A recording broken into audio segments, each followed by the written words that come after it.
नमस्कार, मैं हूं सुमित तिवारी और आप देख रहे हैं जन उपकार न्यूज। बिहार के सबसे बड़े सरकारी अस्पताल Patna medical college and medical PMCH में बीजेपी नेता मनीष कश्यप से मारपीट की गई। हालांकि पीएमसीएच में इस तरह का ये मामला पहला नहीं है, बल्कि यहां अक्सर मारपीट की घटनाएं होती रहती हैं।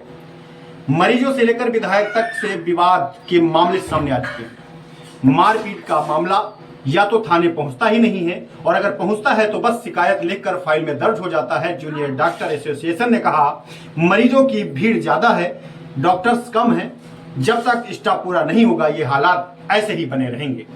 वहीं इस पूरे मामले पर सरकार ने चुप्पी साध ली है।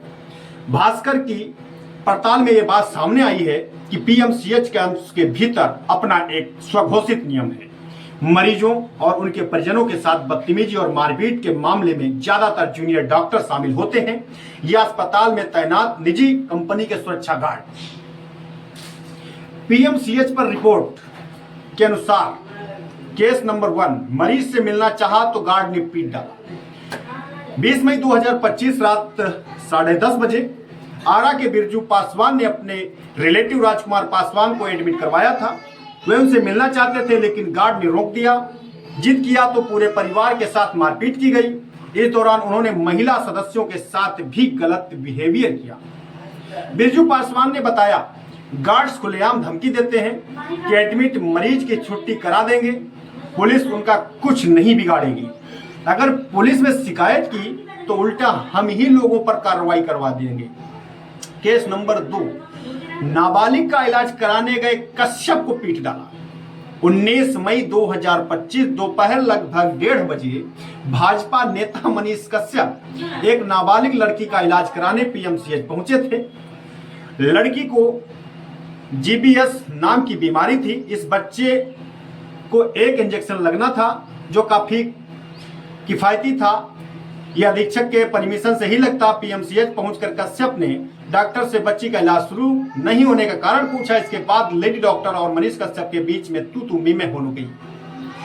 इसके बाद जूनियर डॉक्टर ने मनीष कश्यप को जमकर धुनाई कर दी, बुरी तरह से पीटा। उसके बाद महिला डॉक्टर के नाम पर फर्जीनामा लिखवाया गया, माफीनामा लिखवाया गया। 3 घंटे तक बंधक बनाकर रखा गया। माफीनामा लिखने के बाद छोड़ा गया। 3 घंटे तक उन्हें बंधक बनाकर रखा गया, यानी कहा जाए मनीष कश्यप की बहुत ही घोर बेइज्जती की गई। केस नंबर 3, महिला विधायक ने किया गया दुर्व्यवहार। महिला विधायक के साथ दुर्व्यवहार किया गया कि ये घटना है 8 अगस्त 2023 की। कांग्रेस विधायक प्रतिमा दास अपने क्षेत्र के एडमिट मरीज को देखने के लिए पीएमसीएच गई थी। यहां जूनियर डॉक्टर ने अभद्र व्यवहार किया। प्रतिमा दास ने कहा, तब उनसे पूछा जाने लगा कि किसकी अनुमति से अंदर आई। गार्ड ने बोला, इसे बाहर करो। मैंने गार्ड को घसीटा लगाने के लिए बोला गया। गुंडई पर उतारू हो गए। दास ने कहा, एक माननीय सदस्य अपने क्षेत्र के लोगों से मिलने जाएगा और डॉक्टर गुंडागर्दी करेगा तो पेशेंट के साथ ये लोग क्या करते होंगे। तब उन्होंने स्वास्थ्य विभाग के मंत्री से लेकर थाने तक शिकायत की थी। मामला बस आश्वासन और संकोच तक सीमित रह गया। केस नंबर 4, कंबल बांटने गए यूट्यूबर का तोड़ा गया हाथ। यह घटना है दिसंबर 2022 की। लगभग रात्रि के 12 बजे यूट्यूबर प्रशांत राय आधी रात को पीएमसीएच में कंबल बांटने गए थे। वे कंबल बांट ही रहे थे। इसी दौरान उन्हें इमरजेंसी वार्ड में की सीढ़ियों पर बिखरी 2 लाशें दिखी। बाथरूम से आती बदबू और ड्यूटी पर तैनात कर्मचारी सोते हुए दिखे। मरीज परेशान भटक रहे थे। वह इन सबको रिकॉर्ड करने लगे तो गार्ड ने उन्हें पीटना शुरू कर दिया। उन्हें दौड़ा दौड़ा करके पीटा। लाठी डंडे से इतना मारा कि उनके हाथ तोड़ दिए। वह कहते हैं कि उनकी हाथ आज तक सही से सीधी नहीं हुई है, पैर पूरी तरीके से छिल गया था। इतना ही नहीं, कंबल बांटने के में उनके साथ रहे उनके 3 दोस्तों को भी पकड़कर बच्चा चोर का आरोप लगा दिया। रात भर उन्हें थाने में जो है बैठा के रखा गया। उनको जो है तरह तरह की प्रताड़ना दी गई। तो यह है पीएमसीएच पटना का एक अपना स्वघोषित नियम, जहां पर वीडियो बनाने के दौरान आपके साथ में कुछ भी हो सकता है। अब बात कर लेते हैं थोड़ा मनीष कश्यप जी के ऊपर।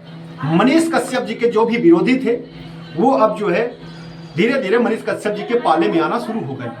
सबसे बड़ी बात, एक्सपोज मीडिया के पत्रकार विकास राज, जो कि अक्सर मनीष कश्यप के विपक्ष में ही दिखाई देते थे, बड़ी बड़ी जो है डींगे हाँकते थे, लेकिन आज पहली बार देखने को मिला कि जो है सच टॉक्स के ऑफिस में जाकर के वहां पर मनीष कश्यप का पक्ष लेते हुए विकास राज साहब तो देखे जा सकते हैं, या और भी जितने भी मनीष कश्यप के विरोधी हुआ करते थे, आज कम से कम उनकी इस घटना के बाद में लोग आज मनीष कश्यप के साथ में आकर के खड़े हो रहे हैं। शायद इसलिए क्योंकि अब मनीष कश्यप जो है बीजेपी को छोड़ने वाले हैं। मनीष कश्यप ने भी कह दिया है कि अब जो भी फैसला लिया जाएगा वो अपने लोगों के साथ में बैठक के दौरान लिए गए निर्णय के आधार पर होगा। उन्होंने साफ मैसेज दे दिया है कि अन्य सभी पार्टियों के नेता, विधायक, मंत्रियों ने, डॉक्टर्स ने जो है मनीष कश्यप से हालचाल पूछा, यहां तक कि एम्स के डॉक्टरों ने भी मनीष कश्यप का हालचाल पूछा, लेकिन अगर नहीं पूछा तो बीजेपी के किसी नेता ने मनीष कश्यप का हाल नहीं पूछा। जबकि बीजेपी में ही जो है नेता हैं मनीष कश्यप, उन्होंने अभी बहुत ही जल्द में ही सांसदीय के इलेक्शन में जो है उन्होंने सदस्यता ग्रहण करी थी, क्योंकि वो सांसदीय का चुनाव जो है पश्चिमी चंपारण से लड़ने वाले थे। बीजेपी को डर सता रहा था शायद ये सीट उनके हाथ से निकल जाएगी, इसलिए वहां पर उनके साथ में एक डील की गई और उसी समय उनके ऊपर जो है देशद्रोह का मुकदमा भी चल रहा था, जिसमें मनोज तिवारी और कई जो है बीजेपी के सांसदों ने इनके घर में आकर के इनसे मुलाकात करी, इनके बारे में जानकारी ली, इनका जहां तक सहयोग हो सका उन्होंने किया। शायद उसी के एहसान में उन्होंने मनीष कश्यप ने जो है पूरी जनता का दिल तोड़ा। मनीष कश्यप को जनता ने दूध से नहलाया था, पूरा आश्वासन दिया था, लोगों के दिल में विचार था, यहाँ तक कि हर मनीष कश्यप को चाहने वाले को ये बहुत बड़ा झटका लगा था कि जब मनीष कश्यप ने यू टर्न लिया था। और अब फिर पुनः उसी मोड़ पर आकर के मनीष कश्यप जी खड़े हो गए हैं, जहां से उनको एक नई शुरुआत करनी पड़ेगी। हालांकि जनता का दिल बहुत बड़ा है और जनता इनको माफ करेगी। और मैं लखनऊ से सुमित तिवारी आपको बहुत ढेर सारी शुभकामनाएं देता हूं और आश्वस्त करता हूं कि आप अपने फील्ड में लगातार काम करते रहिए, जागरूकता फैलाते रहिए, लोगों की मदद करते रहिए। ईश्वर आपके साथ में है, पब्लिक आपके साथ में, और आप एक दिन जरूर नेता, मंत्री, विधायक, मुख्यमंत्री जरूर बनेंगे। ये मेरा अपना एक इच्छा